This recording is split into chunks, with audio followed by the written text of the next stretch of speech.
Ron Paul's very dedicated.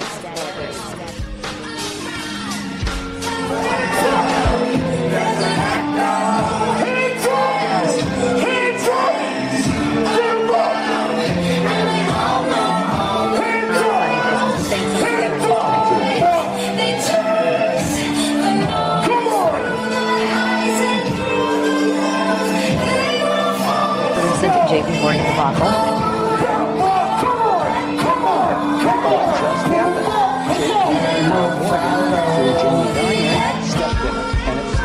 This kind of financial derivatives and if default swaps are completely unregulated and they're going to cause a disaster. Trillions of dollars in off-balance sheet transactions. Motherfucker, we rollin' with some light-skinned girls and some Kelly Rollins. In this white man world, we the ones chosen. So good night, fool world. I see you in the morning.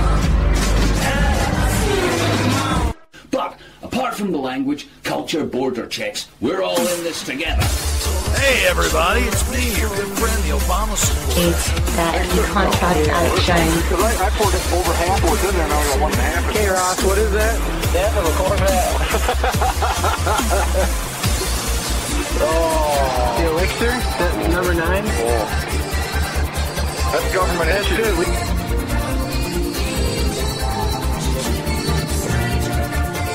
Some people have a deep, abiding respect for the natural beauty that was once this country. Hey everybody, it's me, your good friend, the Obama supporter.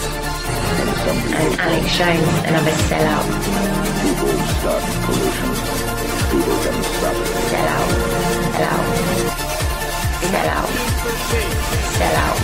The money power of the country was taken away from the people.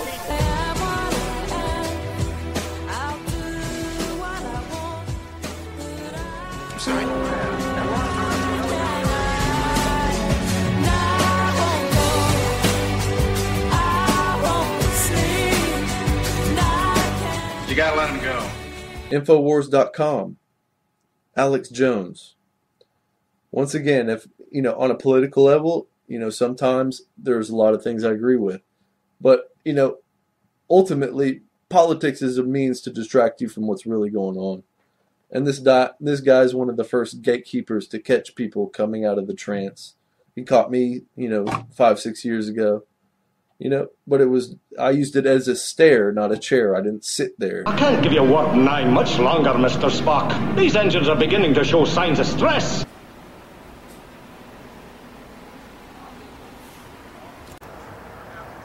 Good evening, everyone. This is Saturday, July 28th, 2012, and this is tonight's Nightly News. My name is Brian Thornton. I am the anchor and the original dead assassin. And we have got a terrific show for you tonight, as usual. And I am going to get out of the way and let it happen. There's a few things I want to get off my chest real quick.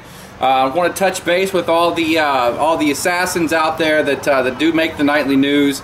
I need you to like, comment, and fend for yourself as far as putting links or any of that. I just need you to comment and say, hey, whatever, because guys, I'm moving just too fast at this point. I just don't have the computer power. I'm running everything on AMD right now.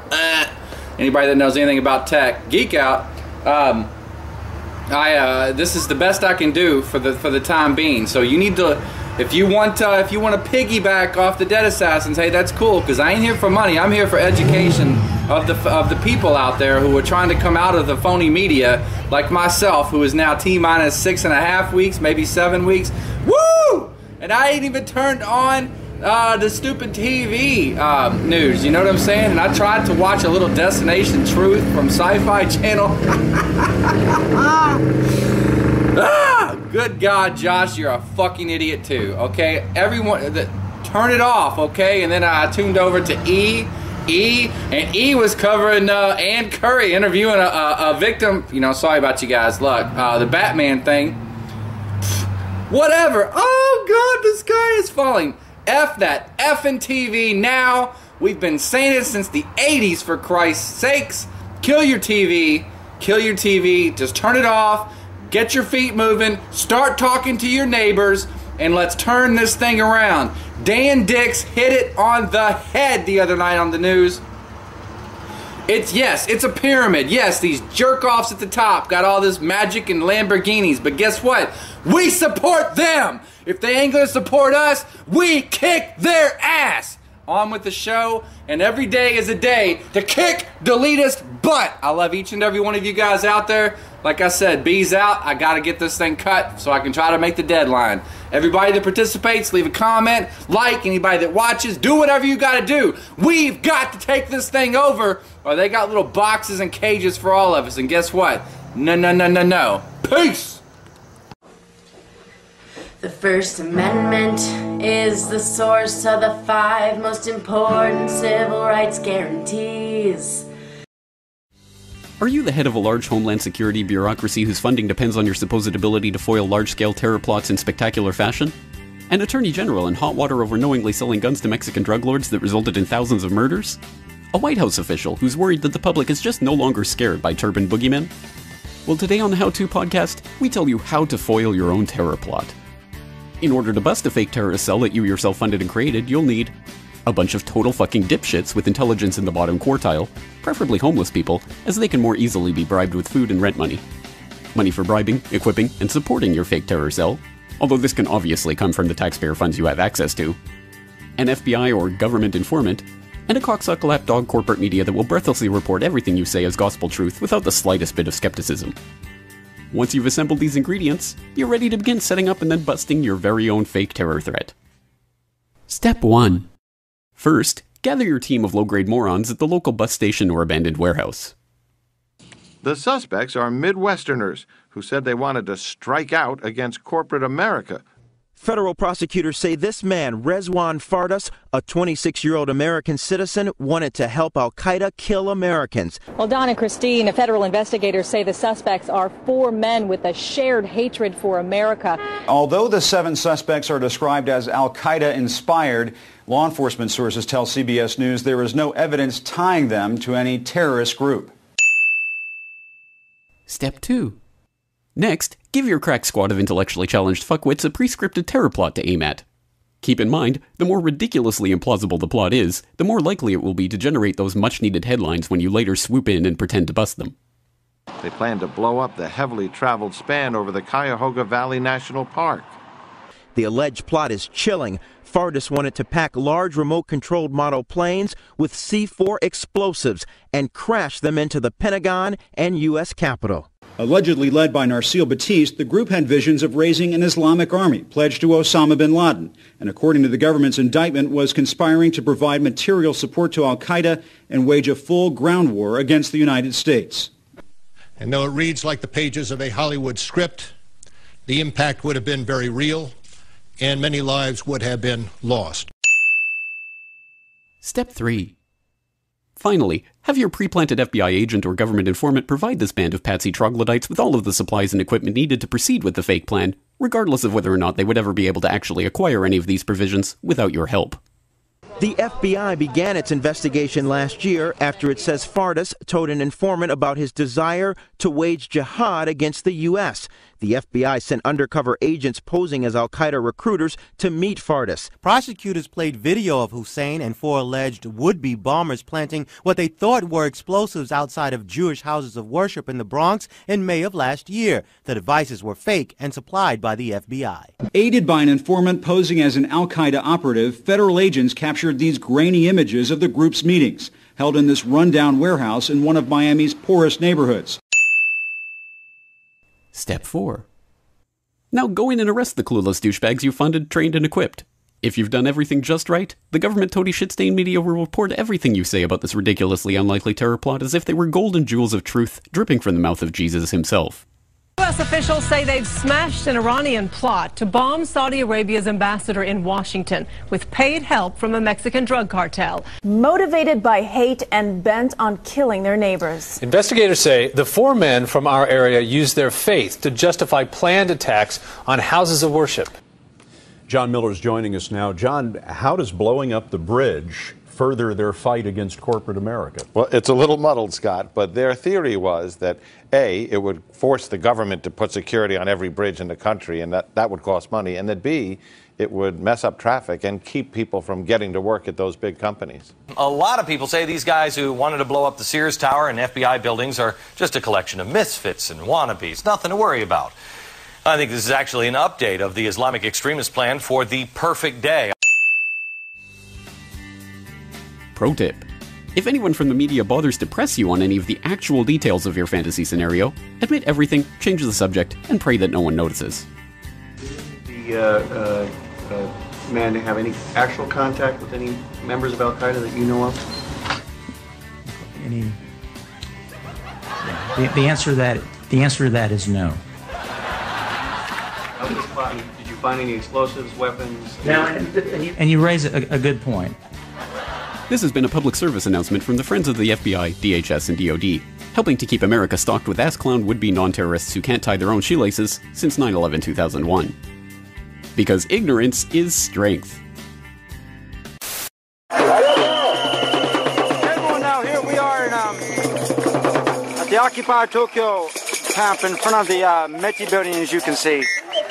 And they're having a bit of a protest action here tonight to coincide with the earlier protest in front of the Prime Minister's office earlier.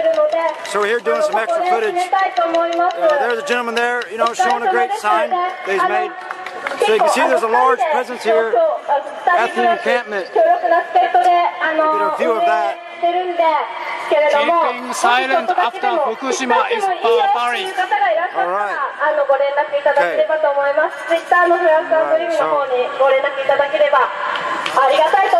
So we have people here a bit. At the camp, you see people are a bit more radical here.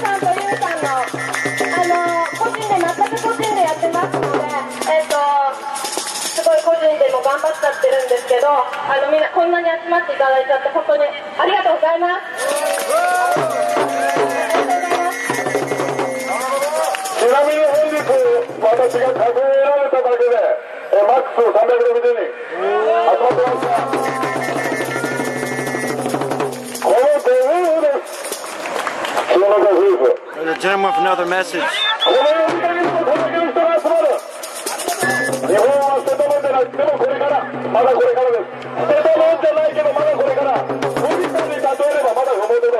There's a drummer there.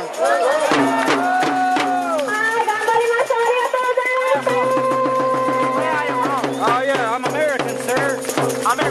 American jet, man. American jet.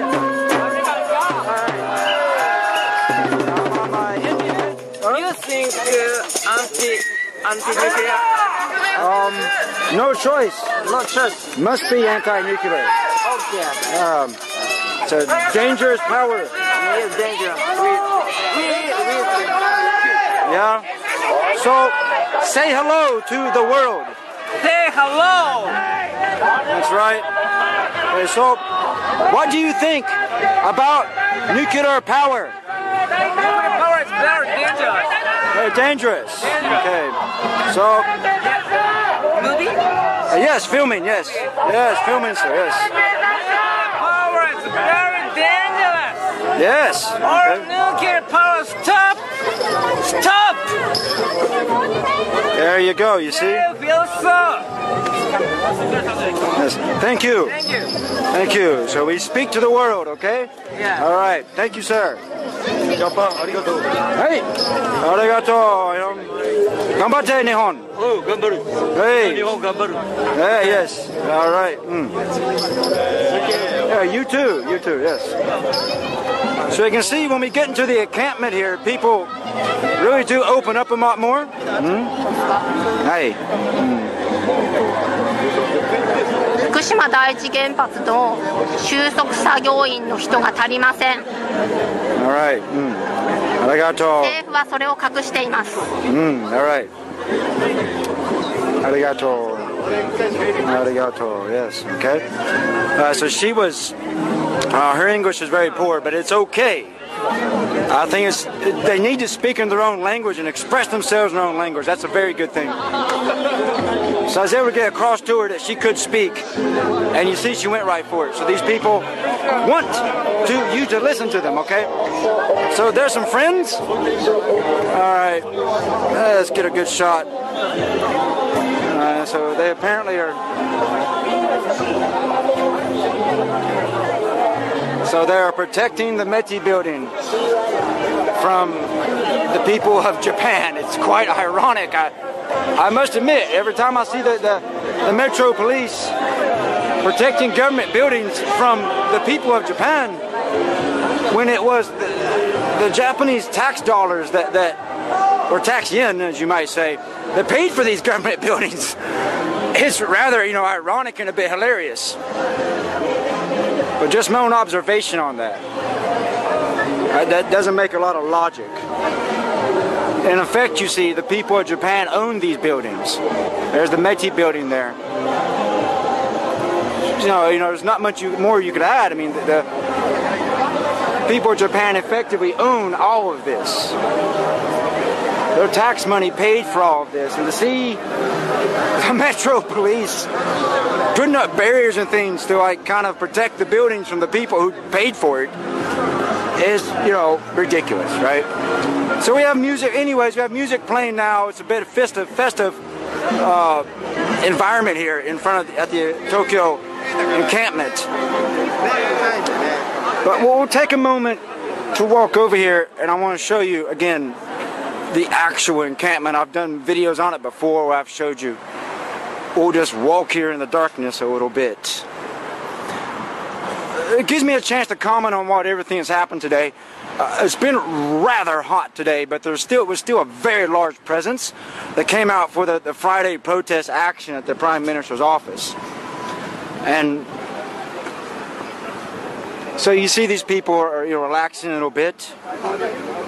At nighttime is when the Occupy Tokyo encampment livens up a lot more than what you see during the daytime. You've seen me come here before in the daytime, do lots of filming, and you just see, people walking by and these type of things. But in the evening time is a rare chance to actually see this camp open and much more active. Excuse me. Humidity is starting to affect me a bit. It was rather hot today, though. So walk around a bit, just get shots of people you see communicating, conversing, sharing ideas with each other. You see. Some people are eating, some people are relaxing.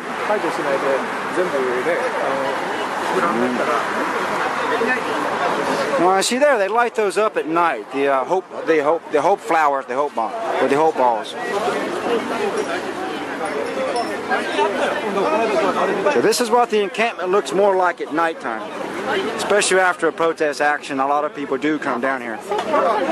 You see they're inside a little bit, some eating, relaxing, probably a few tasty beverages there to fall in line with Japanese culture after hard work. We'll go back down to where a lot of the people are at again. Well, they are right in front of the Meti building entrance, and there's the Meti building, as you can see.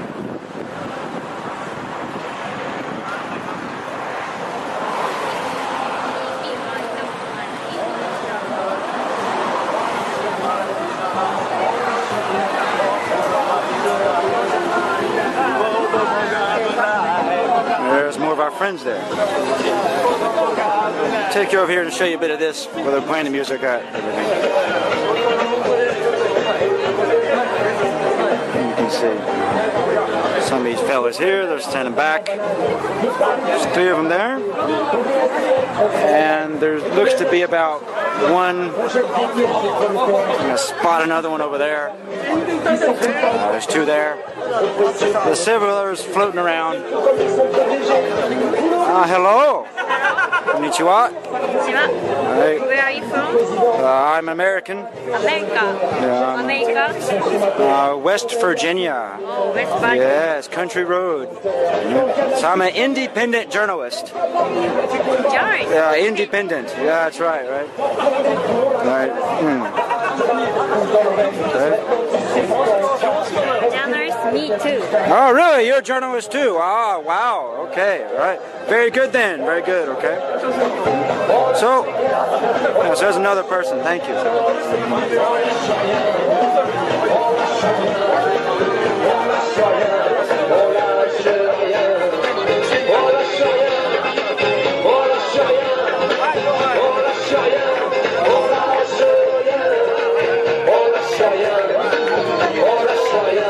Much more festive now, you see.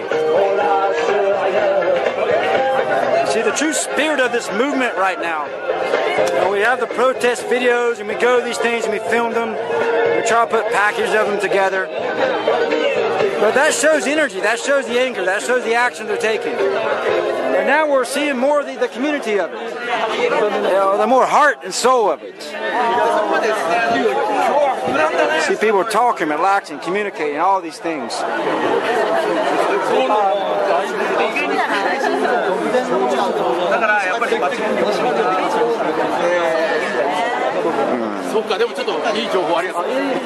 Now, if you notice,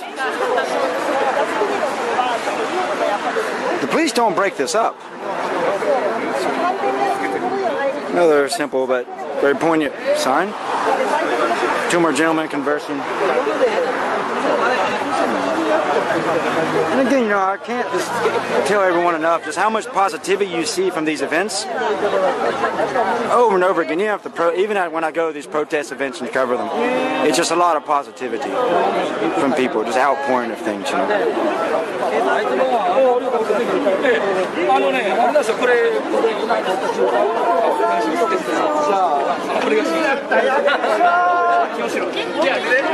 Okay, we'll make one final trip over to the encampment, and we'll wrap this footage up. Yeah, I really thought it was just important to come over here and film a little bit of this at the occupied Tokyo encampment, where it all began. Literally, it all began right here. And it is good to finally get some footage of seeing this at night, because I've been here at night and I've seen this, but it's the first time actually filming here at night to see it more lively and open, and to be able to share all of this with all of you. Okay? So we'll finish up here as they're wrapping things up.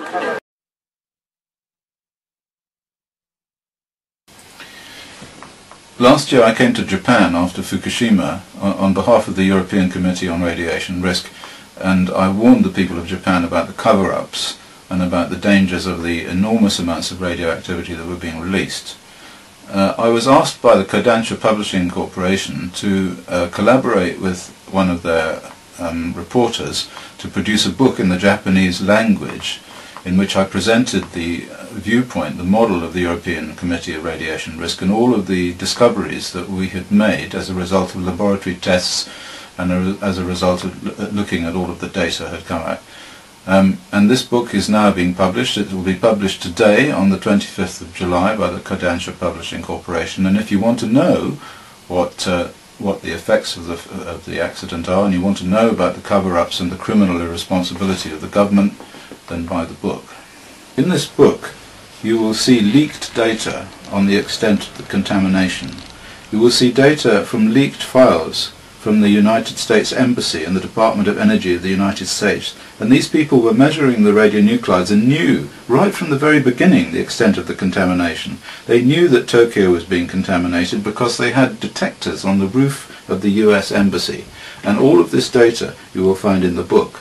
You will find the effects that these radionuclide contaminations will have on the people of Japan, and particularly those people living in Tokyo, because you will have been told falsely by your media that the people living in Tokyo were too far away from the contamination to have any health effects, but there will be cancers, heart attacks, leukemias, and general ill health, according to the model of the European Committee on Radiation Risk, the ECRR. In this book also you will find evidence that reactor 3 was a nuclear explosion. This is based on the xenon isotope ratios measured in the United States by various university authorities.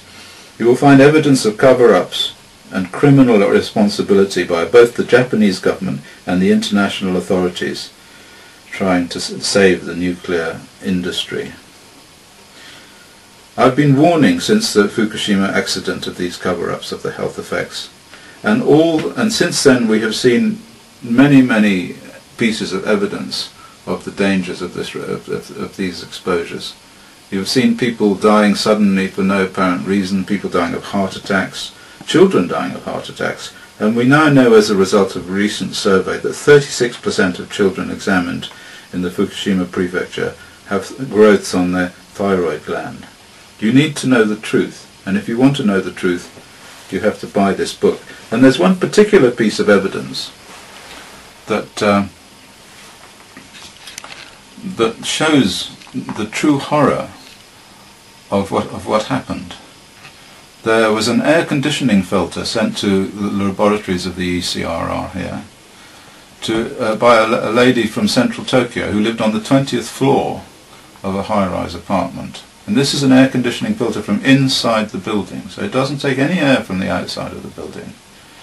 And the material on this filter showed 130,000 becquerels per kilogram of cesium, and it also showed the presence of uranium, enriched uranium, and lead-210, which has not been mentioned before, very dangerous radionuclide.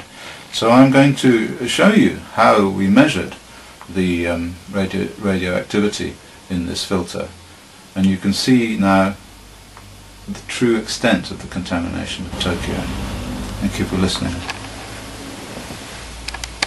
Lots of people from Japan get in touch with me to ask my advice about whether they should evacuate, whether they should leave the country, and I usually say yes, incidentally, especially if they've got small children. Certainly get far away as they can from the contamination. Hello YouTubers, friends, compatriots, bootlicker, shills, just like serfs, peasants, vassals, voters. I'm a useful idiot, and I'm pretty excited because I got my new Mitt Romney mailer today. Came in the mail, so I already opened it up, and pretty snazzy because you get this really awesome, look at that, Mitt Romney. I'm part of the 2012 Mitt Romney Army, Believe in America. There's my name at the bottom there. And yeah, pretty cool. Got a picture of Mitt Romney on there. And of course they want us to send him some money. So inevitably the envelope says, please rush. And he's got a little letter, but it's only, one-page letter. And the only thing that's kind of weird about it is that he says, as president, I aim to restore America's promise. Well, I reckon that's true. So, I don't know. Is that his way of trying to kind of be like one of us again, I guess? Just be a regular Joe. And then, of course, my favorite part is where they give you the little form, and it has an ask to admit, I accept my 2012 Believe in America membership card with pride. We must stand united to defeat Barack Obama and restore the promise of America. And, of course, we have all the increments, $25, $35, $50, $100, $250, $500, $1,000, $2,500, $5,000, and, of course, other. But I ended up checking the last one, and as you can see, the last one is, gee, sorry, I gave everything I have to Ron Paul. Sorry, Mitt, I already gave. Hey guys, this is Nick Reale. Welcome back to my channel R11110000, and I have some fantastic news to report to you today. The Ron Paul campaign is about to challenge the Republican Party for all of the Louisiana delegates. Now, if you've been watching my channel this past year, you've seen a ton of election fraud from the Republican Party against their own rules that they created, which is unbelievably insane when you really consider the actual repercussions of this, and Louisiana was no different. Now, it's fantastic to see that Ron Paul is about to challenge the Louisiana Republican Party. He is also going to be challenging the Massachusetts Republican Party, as well as the Oregon Republican Party for the majority of delegates as well. Now, I know this news is coming to a shock to most of you who've been watching the election process this past year, because your remarks should be, well, Nick, I thought you reported that Ron Paul already won the majority of delegates in 5 states, and in fact won the majority of delegates in Oregon, Massachusetts, and Louisiana, giving Ron Paul the ability to put his name forth in the convention come August. Well, that is true, and I did report this many months ago. Unfortunately, the Republican Party pulled out their bag of dirty tricks, went against the rules that they created, and illegally stole those delegates away from Ron Paul. But this is fantastic news in a sense also, though, guys, because it's showing that Ron Paul is not giving up. His campaign is still fighting for the majority of delegates and is still fighting to put his name forth in the convention come August. It is not Romney versus Obama just yet. Ron Paul still can win, and he is putting up a fight. Now, what we need to do for Ron Paul is all of us need to show up in Tampa at Paul Fest and at the RNC convention, showing that we have numbers, showing that we have strength, and we are not going anywhere despite if the Republican Party wants to illegally steal Ron Paul's delegates. We need to stand up and fight for what we believe in. Now, if you can't make it, please subscribe to my channel because I'm going to be uploading a ton of videos at Tampa, and I'm going to need all of you to share those videos, thumbs up those videos, comment on those videos, helping YouTube automatically suggest those videos to many others wanting to get in the process. Now, basically what that does is that helps the video spread. Every action that you do, every thumbs up, comment, share, helps the video spread to many that don't know about this issue and that don't know about the Ron Paul campaign and that don't know about the freedom and liberty movement that's about to rise up. Now, the Republican Party is obviously scared, guys, because they are stealing the delegates, realizing that Ron Paul has made a huge impact in this election process in 2012 and that his supporters are not going anywhere. As many of you still watch these videos already know, we are not going to take this in the years to come. Now, thanks for watching, guys. Please share this video. Please subscribe because I'm going to have many videos coming soon. And, please thumbs up this video as well because we need everybody to do their part for the liberty movement and stand up for what we believe in. Thanks for watching. Yeah, guys, so, that ritualistic killing of Sage Stallone yesterday, Friday the 13th, the son of Sylvester Stallone, it's freaking sad, man. And I knew that date wouldn't have went by without someone prominent or someone famous being killed. Now you look at Syria and all the death and destruction that's going on over there. I also wonder if that's not also ritualistic killings, but on a bigger scale.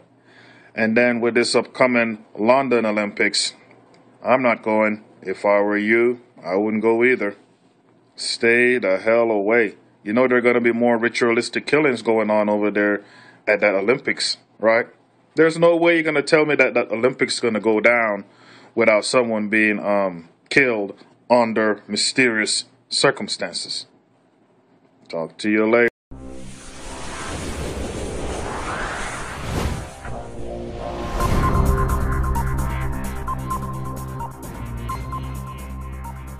What are we doing today, Alex? We're gonna go chalk. We're gonna go right on the corner of 6th and Figueroa in front of the big Chase Tower there. And we are going to engage in some passive disobedience against the state. So we got our art supplies. We got it's gonna be Chase. So we have blue and white chalk. And pastels. I'm not a big pastel artist, really, but this is street pastels. Chalking right now is kind of a hot-button issue. I mean, it's technically illegal. Of course, it's selective enforcement. I mean, the police aren't going to arrest a kid for playing hopscotch. I think that chalking is a great form of protest. I believe that Americans should be protesting right now, every day. We can't just wait for this election season to end and think the next guy is going to do anything different. And I just believe that chalking is a perfect form of civil disobedience that is nonviolent, non-destructive, and a way for people to begin to let their thoughts out so that once again we can get a nice, good, righteous wave of protest. No. Okay, I'm going to have to ask you to leave. Well, I'm going to keep doing it.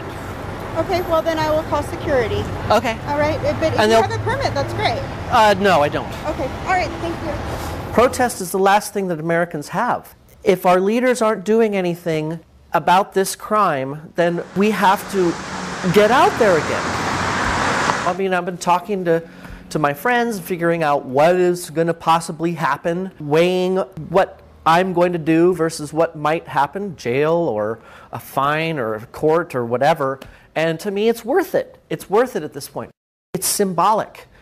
There's an importance to symbolism. I mean, the Boston Tea Party probably didn't really do that much, but it was a symbolic thing that people could rally behind, you know. And I think that people need to see someone engaging in civil disobedience. I mean, there's going to be plenty of unemployed people in the near future that are going to have time and inclination to just say, screw it, I'm doing this.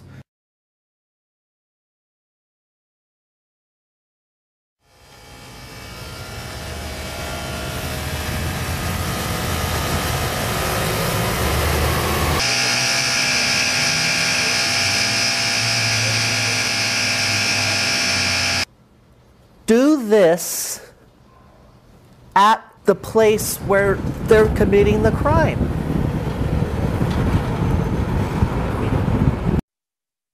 After being hit by a drunk driver and told she'd never walk again, Sarah Anderson doesn't like sitting in front of large crowds of people. Being up in front of a bunch of people, like, you know, before EXO really was a daunting experience. But with her EXO bionic suit she is testing out for Integris, she stands proudly in front of this crowd of cameras. It was just really mesmerizing for me because it's something that, you know, it was a part of me that I lost. You know, 8 years into my injuries when I was first able to use EXO bionics, and that 8 years, you know, I was, probably, 3'2", 3'4", and the 6-foot part of me had just been lost. The 6-foot blonde beauty has her confidence back as she suits up in a wearable robot and steps up to show us how it's done. Now I'm walking again. It was just so amazing. I mean, even if I would have never even taken a step, I probably would have been stoked just the fact that I could stand up for the first time. So it was like a great day. And I'm like, no. I mean, to me, walking never gets old. Like, I would love to be able to walk so much that I could get calluses on my feet again.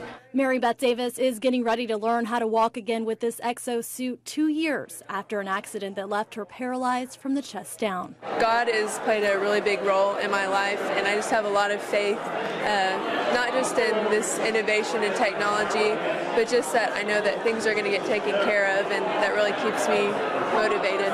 Sarah, she's a really good friend of mine, actually, so it's pretty cool to see, you know, your friend getting to walk in that, and then knowing that I'll get to do it in a couple weeks. Broken, the school's closed, the prison's open. We ain't got nothing to lose, motherfucker, we rollin'. Motherfucker, we rollin'. With some light-skinned girls and some Kelly Rollins. And it's white